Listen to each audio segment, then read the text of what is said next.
Hey guys, coldbrew here, back on the test server, testing out a new Void Legendary max HP damage champion that has the max HP skill in every single one of her attacks. It's insane. We're gonna be testing her out. I've tried her already in different setups, but I think I've found the best use for her, and we'll see that in a little bit. Let's go over and have a look at her. She's a dwarf new legendary called Acrizia, and look at how cool she looks. She looks mean. She looks ready to deal some insane damage, and she really does. So we'll have a look at her. I did not fully awaken her, so the full red, red marks here from awakening do not exist on my actual showcase.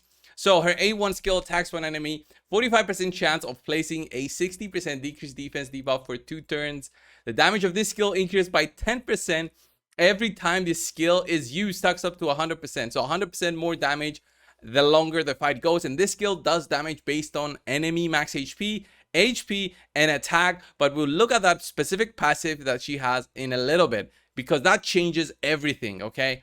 And then her A2 skill is a double hitting attack which applies a shield on her, and the shield buff is equal to 5% of this champion's max HP for each critical hit. So she'll be critting and giving herself a big shield depending on her max HP. So building her with health definitely helps with the shield that she'll be providing to herself. It's not based on her damage dealt, but it's based on her own health, okay? Have that in mind. And then attacks one enemy 2 times, has an 80% chance, goes to 100, of stealing 100% of the target's turn meter before attacking. So you're stealing it, basically getting an extra turn. This effect cannot be resisted if the target has higher max HP than this champion. So this is actually an unresistible attack, especially if you're fighting the spider, where you get an extra turn if the spider has low turn meter, and that extra turn will actually be beneficial because you'll be going in next with your A2 skill, doing a lot more damage. So her passive, look at this. Decrease the damage taken from AoE attacks by 50%. That is huge, huge damage mitigation just through that.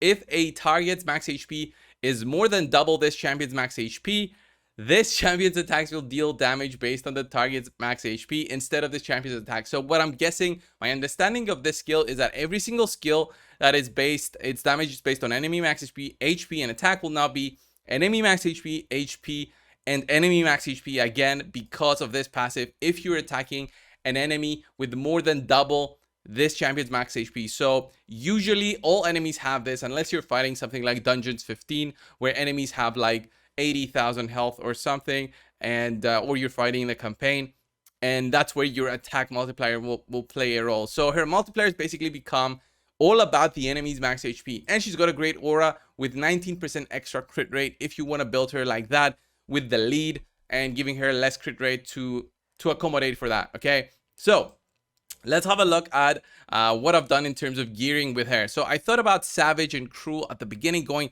high attack on her, but with the way that her skill works, it usually is the case that the enemies have more health than you. If you build her more attack based and go for like 7,000 attacks, which I went for at the start, her damage is not that great, and she already has enemies with double her health because you're focusing on attack. So going more health, you still have enemies having more health than you. 59,000 health. Usually enemies have more than 100,000, more than 120,000. Then you have got 3,000 attack, 228 speed, 260 crit damage, 100% crit, and no resistance, no accuracy. Although she does need it for her A1 skill, which is a decreased defense skill. That's a nice thing to have. The build that I'm trying to do is with this. So Relentless set and Immortal. The Immortal heals her a little bit, and the Relentless just give her the extra chance for more turns, more damage. All right, this especially works great for the Hydra.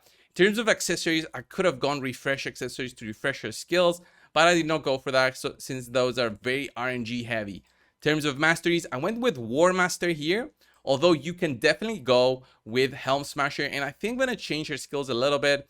I'm going to go probably with crit rate, going to go with crit damage, go probably with extra damage dealt when she's full health. The healing is nice, all right? We'd go with extra damage when inflicting on enemies with higher than her max HP. I'm going to go with Methodical though next because I really think this skill is good on her. I'm not going to go defense like I went before. War Master I keep. Same thing with Kill Streak. And I'll probably go Steadfast there with more health, more shields, and then I'll probably go with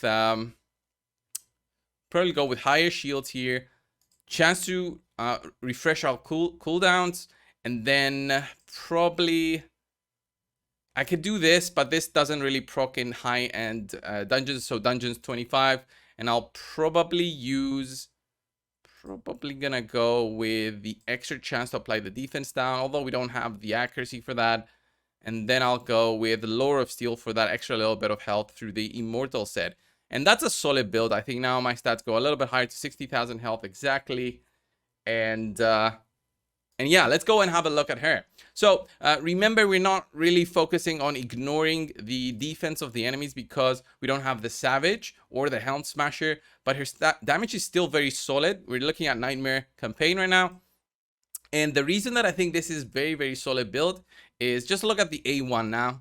Boom, boom. That is all based on enemy max HP. And then we'll be hitting this guy. Boom, 12,000, another 11,000, getting more extra turns. Hitting then with the A1, get an extra turn because of the Relentless set. Hitting again with the A2. Look at that. I mean, she's not there to clear the campaign, but all of this damage is enemy max HP damage. So you're not really using her for campaign. I'm just showcasing her skills right now and the utility of the Relentless set. So let's have a look at the easiest place to compare enemy max HP, and that's going to be Dungeon 25 of the Spider, where we do have also multiple targets where she'll be critting. Okay, remember, she'll be critting, and with those crits, she'll be getting 5% of her health back as a shield for each crit. So the first round doesn't have the 2 extra enemies, so I'll do this, gain some extra turn meter to immediately do another hit, and that was about 800,000 worth of damage. That's not the cap. The cap is around 772. So we're missing out on Savage. We don't have a defense down. That would have been nice in terms of adding to our potential damage there to reach the cap. But then here, I protect myself. Look at that damage. We deal on the big spider. Look at the shield that we have. We don't have resistance, but she really shows how strong she can be in terms of enemy max HP in a team more built for the Hydra. And that's why the Relentless set is there. That's how I've built my Royal Guards and how I built my Husks. And that's where I think she'll be doing the most amount of damage in the future. So let's exit this battle because she's going to die on her own here. And let's just show her how she really does in the clan boss situations where she'll be doing tons of damage, right? I already tested her on the easy clan boss, but let's go on Ultra Nightmare. She's going to be on her own, but let's put in a defense down weekend. I'm not going to showcase a team. There's no point in that. There's so many different teams that you can use her in, and that won't be like a proper showcase. We just want to see the potential that she has, okay? Enemy max HP is not that great for, you know, clearing waves as much as for bosses, okay? So because it gets capped out on bosses, you want to be utilizing other stats, and through those other stats she becomes very, very useful. So let's have a look at her A3 skill. Boom, look at that, 252, 276k. That's probably around the cap on the boss there, and another 600k there through her A2. She cannot steal the Terminator of the boss. Boom, look at the A1 there, 283, and as she keeps on hitting, the damage of her A1 skill will be ramping up to become 100% more. So now she gets an A2 there, and the defense down weekend helps a lot with her damage. And look at those big hits that she's doing, because every single one of her skills is max HP. She's got the War Master as well to proc for another percentage of the enemy's max health on a cap, of course, on bosses. That just adds up on how good she is. Look at that. She's my next most wanted in terms of Void legendaries. I don't think she'll be so good in arena teams, and we'll just see on what she does in terms of arena damage. But I don't think you'll ever see something like a Royal Guard in an arena team and trying to do any damage in there. So, right, and as I said, she's gonna be a huge clan boss beast, both for the normal clan boss if you want to use her there, and also for the Hydras. Right, for the Hydra, she will be replacing your Royal Guard for sure. I don't think Husk can be replaced now because of his provoke. that enables some more utility with the head that gets provoked, the head that... All right, so this team that I'm using for the Hydra does the nightmare version of the Hydra on auto with Royal Guard, but look at all that damage there we just did with her. Reached the 1.1 million. Her A2 is a double hitting AoE attack, so she's already great in that. She has the A3 skill, she has the A1 skill. Every single one is doing enemy max health damage. Look at the extra turn now that she'll take. Look at that. 300k, very solid. Her A1 next, 71k plus 10k from War Master. That's just gonna make it very easy when one of your targets gets eaten up, and you won't have a way to basically take your ally back. Okay, she's currently targeted to be devoured, and you'll see her full potential just through the sheer amount of damage that she'll be doing, plus the relentless set giving her extra turns, and the immortal set protecting her a little bit through those heals that she'll be taking. So this team is a, look at that reflect, a high-end team. I won't be doing any targeting, and it's a full run on auto. So let's just watch it a little bit, and I'll come back right at the end.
And like that, the run is over. Out of 42 million damage, that's a 1 key on Nightmare. Look at Acrisia doing 22.8 million damage compared to the 8 million damage of Husk.